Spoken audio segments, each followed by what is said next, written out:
من نقذة الشخص الاول البوليس صعده، وصلته لهون بوليس صعده، نزلت على الشخص الثاني، بدأتنا هي السياره نزلت. كيف اخذت الجنسيه السويديه خلال وقت قياسي؟ بدنا نحكي للناس. المهم هو كرم بوقتها، كان حتى كان كاش يعني، قال لي هاي 50,000 كرون قبل 23 سنه، صح؟ نعم. كادت لتكون مأساة بهاي البحيرة لولا وجود بطل حلقة اليوم الأستاذ أحمد الفلوجي. أهلا وسهلا. أهلا وسهلا بك. أهلا. جاهز تخبرنا قصتك للناس؟ أو بالأحرى القصة اللي كنت بطلها؟ أكيد. يعني تقريبا قبل 23 سنة كنت أنا هنا في هذا المكان بالذات، يعني كنت أنتظر أصدقائي يخلصون من العمل شغل، فدخلت سيارة من هذا الشارع من ترافيك لايت، ودخلت بها شخصين، دخلت من هذا المكان ونزلت دايركت على البحر. بلتنا أنا من كنت واقف رأسا قفزت وحاولت أطلع السائق.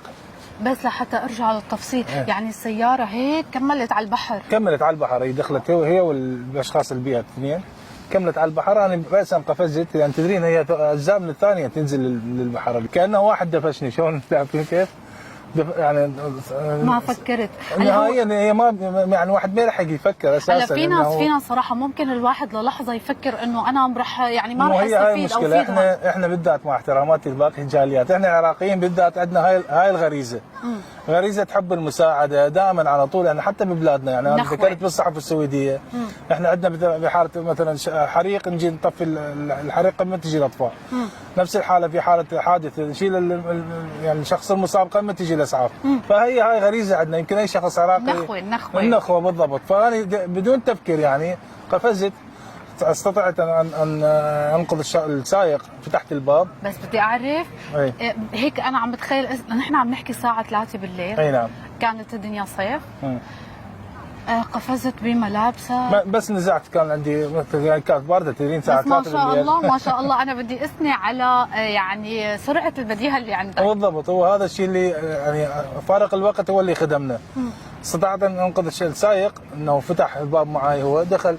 كانت صارت تحت. هي بعد هلا بدها تدخل يعني، بس طلعت السائق. يعني كيف مثلا هون هيك نزلت لتحت. انا طلعت السائق ومن الاثناء هي نزلت ومعها الشخص اللي قاعد جنب السائق، نزلت معه. كيف لحقتوا تفكوا الحزام؟ الحزام هو كان فاتحه. احكي لك على الشخص الثاني اللي صار معي. هذا الشخص من اخذته دفشته، بوليس تقريبا في 50 شخص واقفين هون، انا تفاجات بهم صراحه. وصحف نفس الشيء بنفس الوقت، وطائره هليكوبتر كان تصور مباشر. يعني الحادث، يعني نحن عم نحكي باثناء عمليه الانقاذ صارت تواجد البوليس، تواجد الهليكوبتر. من نقذة الشخص الاول البوليس صعده، وصلته لهون بوليس صعده، نزلت على الشخص الثاني، بدأتنا هي السياره نزلت. انت رجعت نزلت، يعني ما نزل حدا ساعدك؟ هلا احكي لك كيف صار. نزلت الباب تبع الجنب السائق، قدرت افتحه لان بما انه دخل المي من الباب الرئيسيه السائق، فقدرت افتحها. مسكت الشخص اللي قاعد مسكت ردت صعده، ما قدرت. مره ثانيه نزلت، مره ثانيه مسكه. صارت بالقاع. بالقاع نزلت، هي بالقاع تقريبا 6 امتار. هذا تدرين بعد 6 امتار تحت باخره. شوف هاي راسي لازم عمق كبير يعني يكون. مسكت الاثنين، نزلت حزام كان لابس هذا الشخص. صعدت للبوليس قلت لهم هذا الشخص لابس حزام، انا تدرين ظلمه ما اشوف يعني. فقلت لهم هذا الشخص لابس حزام، ما اقدر ادخل للسياره، والاثنين كلش تعبان يعني، تعبت لو فطياره هليكوبتر نزلت غواص. هلا بالصور عندي موجوده، حاله كلها موجوده بالصور يعني. ليش مو من البدايه نزلوا الغواص؟ عندك فكره؟ لانه كانوا يتصورون انه يعني ما يعني تدرين بسيط ابسط من هيك شيء. بلغوا. المهم نزلنا انا والغواص، وقص ورجعت نزلت مع الغواص. نزلت معه لانه شخص ثقيل يعني. نزلت معه، قص الحزام هو وصعدناه، وهذا تقريبا بقى 8 دقائق. هذا الشخص هاي من وقت سقوط السياره لعمليه الانقاذ 8 دقائق. هذا الشخص ما الشخص الثاني اللي هو تبقى 8 دقائق صار عنده تلف بالدماغ. بقى 3 اشهر بالمستشفى، بس الحمد لله والشكر يعني نشفى. والشخص الاول خلال كم دقيقه انقذته؟ ثواني. ثواني يعني، مجرد يعني يمكن يعني قفزت مع السياره يعني، لانه لو ما هاي الحركه السريعه يمكن ما لحق، لانه كانوا 2 ضرروا. 2 كانوا 2.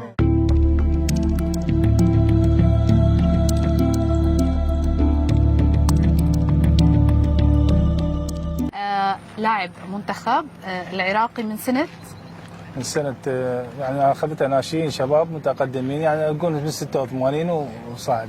وهلا هيك عم نخلي الناس تعرف عمرك، ما عليه؟ ما مشكله. طيب من السنه 86 للسنه اللي طلعت فيها؟ طلعت فيها يعني اعتزلت 96 تقريبا انا.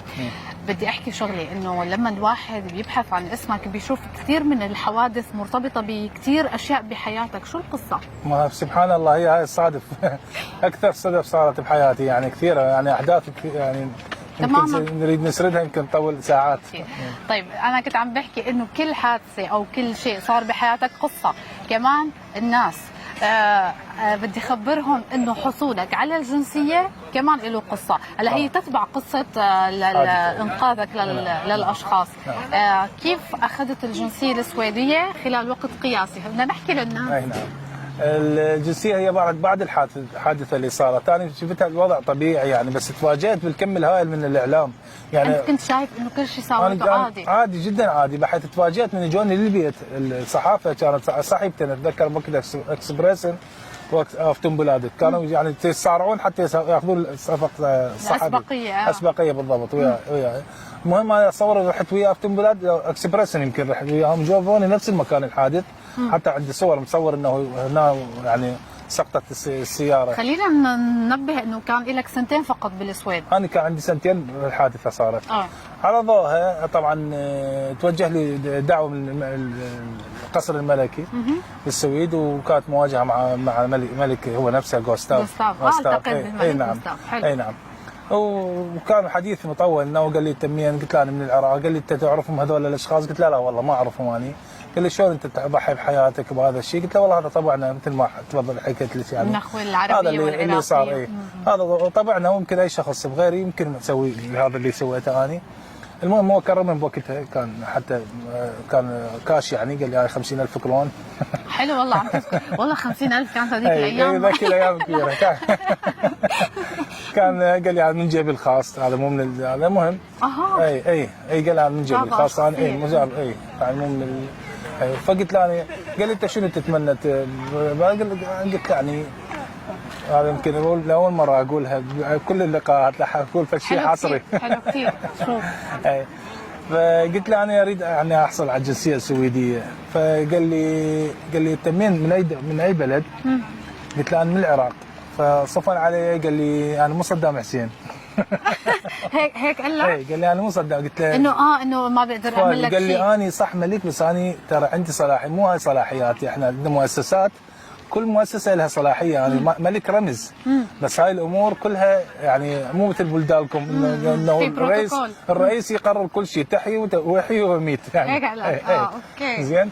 فقال لي انا على ضوء هذا الشيء انا حقدم طلب اداره الهجره، انه شوف ينظرون بقضيتك اذا انت هذا بعد ما يسمى بالتزكيه. بالضبط، بعد التزكيه انه هذا الشخص كعمل ترين يعني من رمز بلد ينطي يعني التزكيه اخذوه بنظر الاعتبار دائره الهجره، وحصلت على الجنسيه في سنتين و3 اشهر.